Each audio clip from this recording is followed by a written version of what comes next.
Wow, did we have a weekend in the NFL? Aaron Rodgers swung back at Sean Payton. Jonathan Taylor is apparently done with Indy. LeVeon Bell slammed Daniel Jones in probably the most unnecessary way possible, plus a couple other things. And if you stick around all the way until the end, you are going to hear my personal top 5 chicken wing flavors of all time. Anyway, what is going on, guys? Welcome back to another video where I just talk about the news. I ran a poll on Twitter this morning asking if these were getting old, and apparently not, so I'm good to keep doing them. However, before we hop into the video, as always, don't forget to use code WyattzWorld on G Fuel or Prize Picks. You'll save yourself a discount on any G Fuel products or match up to $100 of your first deposit. You can also use code WYATT10 to save yourself a discount on any Waggle merch. Link is in the description. All right, plugs are out of the way. Let's see what's going on.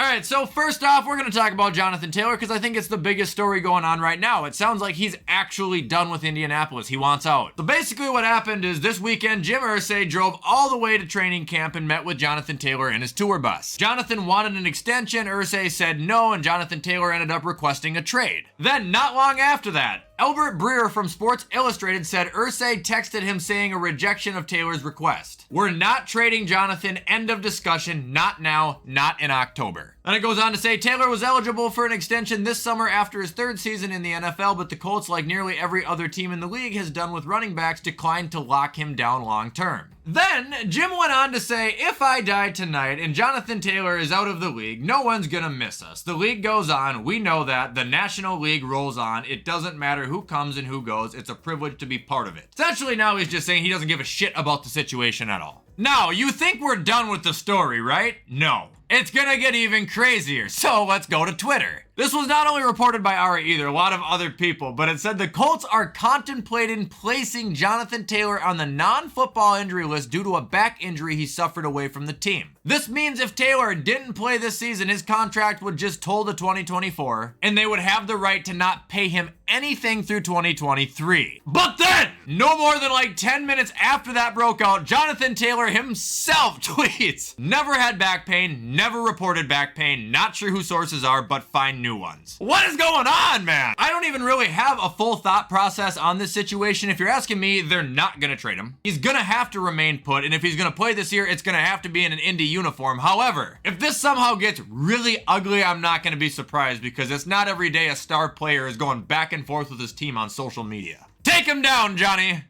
Up next, the Eagles finally revealed their returning Kelly Green uniforms. Amen, man. Those are sick. I do want to say, though, I made a tweet about this, and this is actually the same tweet I'm reacting to, I think. They look a little different than the OG Kelly Greens, and I don't know what it is. I think it's a different shade of green or what. Like, it's something very, very small, but they just look off. However, they're still amazing. And to be honest, I don't think I ever saw the Oilers when they were revealed, so let's take a peek at those too. Okay, so those are really cool too. I don't know what we did to deserve the offseason of uniforms, man, but I don't think any team missed, not even the Colts.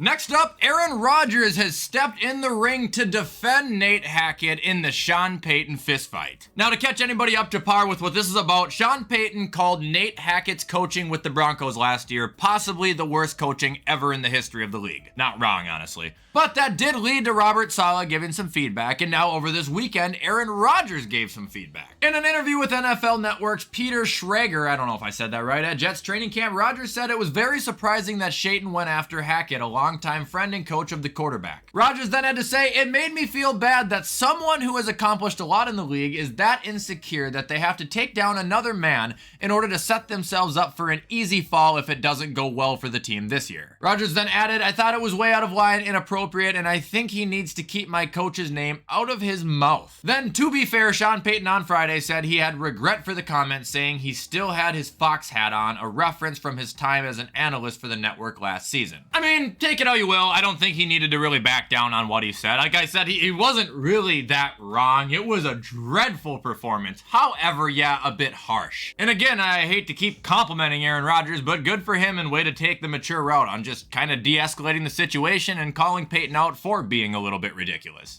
All right, and up next we got LeVeon Bell with one of the most unnecessary sucker punches I think I've ever seen. And no, not literally, but figuratively. It says right here, over the weekend that former NFL running back LeVeon Bell, who last played in 2021, took aim at Jones, calling him a bottom-tier quarterback while discussing the running backs market in Saquon Barkley. LeVeon said, Daniel Jones, he's in the bottom tier. He's in the bottom tier of NFL quarterbacks. He's not mediocre. There are average quarterbacks. He's in the bottom tier. I'm not here trying to talk bad about Daniel Jones. I'm just trying to be real for everybody who's hearing it. He's in the bottom tiers. Then went on to say Saquon's in the top tier of his position, running back. So how does that make sense? Okay, so right off the bat, I get what LeVeon is saying. Like, he's saying Saquon's elite, Daniel Jones isn't elite. So why isn't Saquon being paid like he's elite? Yeah, I get it. That makes sense. But calling Daniel Jones bottom tier, I'm a guy who used to hate the fucker, so please hear me out. Calling Daniel Jones bottom tier, not even average, bottom tier, that's unfair. And it's honestly comical coming from somebody who has bottom tier decision making like Le'Veon Bell. That guy fucked over his whole career. He is clearly still pissed about it. He's a bum, dude. Like, he is a bum. There was no need to say that about Daniel Jones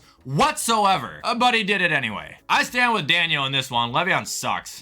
Next topic about football, and I think our last topic about football, is actually a new fight that happened. And no, it wasn't Travis Kelce for once. This one was today, Monday. And it was none other than Lions wide receiver Jameson Williams. Man, this guy can't just get it together, can he? Anyway, it's a report here that Williams has been struggling in camp today. He dropped 2 passes earlier in practice, struggled in one-on-ones, and threw a punch at a rookie DB after he forced an incomplete pass and began trash talking. JPA then said Jameson Williams has a ton of talent, hope he can come back from the suspension and show what he can do. I agree with the last statement because I think J-Mo is very talented, man. He's gonna be a freak in the league, but I've got kind of a bad prediction about him. I don't think he's ever gonna really play. He's kind of on that path now, man, where it's just gonna be injury, suspension, then a bunch of drama, and then probably injury again. You know, I know he didn't have the same career, but it's kind of Kadarius Toney-esque to me. Like, I want to see him play. I have a feeling he's just not ever gonna really grow up.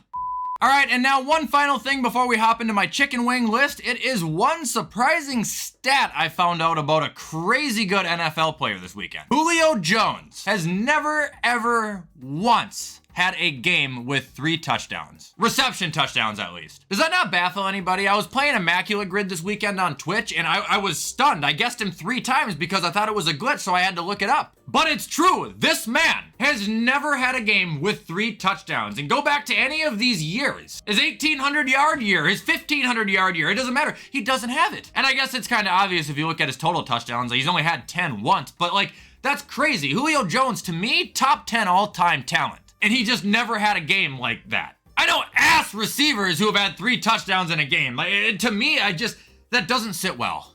And now it is time for my top 5 chicken wing flavors in the history of history. And before I even answer this, I gotta address 2 very important things. 1, bone-in wings absolutely dominate boneless. It's not close. And 2, I'm a flat guy. I am. I don't know what it is. They're both good, but flats are better. Anyway, flavor number 5 is obviously the honey barbecue / regular barbecue. It's a staple. Think everybody likes it. It's reliable. You know, people are coming over, you're gonna cook chicken wings, you don't know what they like? Make barbecue wings, they'll eat them. And they go good with anything. Ranch, blue cheese, honey mustard, like, they're quality wings. All right, moving on to sauce number 4, it is teriyaki. Look, I actually like teriyaki with no sides, no ranch, no blue cheese, just teriyaki by itself. It is elite on chicken wings. And I get it too, it's a completely acquired taste. You either like it or you don't, but personally, I love it, and I love it on more things than just chicken. You ever go to a China buffet? They have like 1,000 different things with teriyaki. I just load my plate. I'm getting off topic now, but teriyaki chicken wings fucking bang. All right, number 3, we got raspberry habanero. Now this is wild because I don't like spicy foods, but these